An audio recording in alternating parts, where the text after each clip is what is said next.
Hello friends, আজকে আমি এই ভিডিওর মাধ্যমে তোমাদের সামনে তুলে ধরব কৃষ্ণনগরের একটি বিখ্যাত কালী পুজোর প্যান্ডেল, যেটা কৃষ্ণনগর স্টেশনের খুব কাছেই রয়েছে।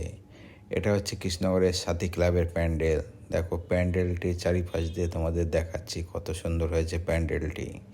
তোমরা যারা কৃষ্ণনগরে কালী পুজো দেখতে আসতে চাও তারা অবশ্যই এই প্যান্ডেলটি মিস করবে না। এটা কৃষ্ণনগরের একটি অন্যতম প্যান্ডেল। তো দেখো, এই যে চারিদিক দিয়ে আমি তোমাদের দেখাচ্ছি কত সুন্দর লাগছে। এরপর ভেতরে গিয়ে তোমাদের মায়ের প্রতিমাটাও দর্শন করাবো।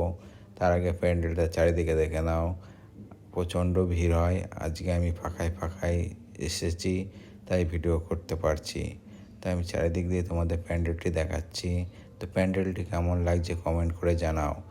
আর কোথায় কোথায় ভালো ঠাকুর হয়, কালী পুজো প্যান্ডেল হয়, তোমরা কমেন্ট করে জানাও, যাতে আমি সেখানে গিয়ে ভিডিও করে সবাইকে দেখার সুযোগ করে দিতে পারি। তো এই যে আমি এখন প্যান্ডেলের মধ্যে প্রবেশ করছি। তো প্যান্ডেলের ভেতরেও কত সুন্দর সাজিয়েছে দেখো। এই ঝাড়বাতি দিয়ে দুপাশ দিয়ে যে মূর্তিগুলো লাগিয়ে, এবং ভেতরের উপরে ঝাড়বাতিটা দেখো কত সুন্দর। আর এই হচ্ছে মায়ের মূর্তিটাও অনেক বড় হয়। তো দেখো, একটু জুম করে দেখাচ্ছি মায়ের মূর্তিটিকে। তো আর এদিকে চারপাশটাও দেখাচ্ছে প্যান্ডেলের ভেতর কত সুন্দরভাবে সাজিয়েছে। তো বন্ধুরা, তোমরা দেখো কেমন লাগছে এই প্যান্ডেলটি, কমেন্ট করে জানাও।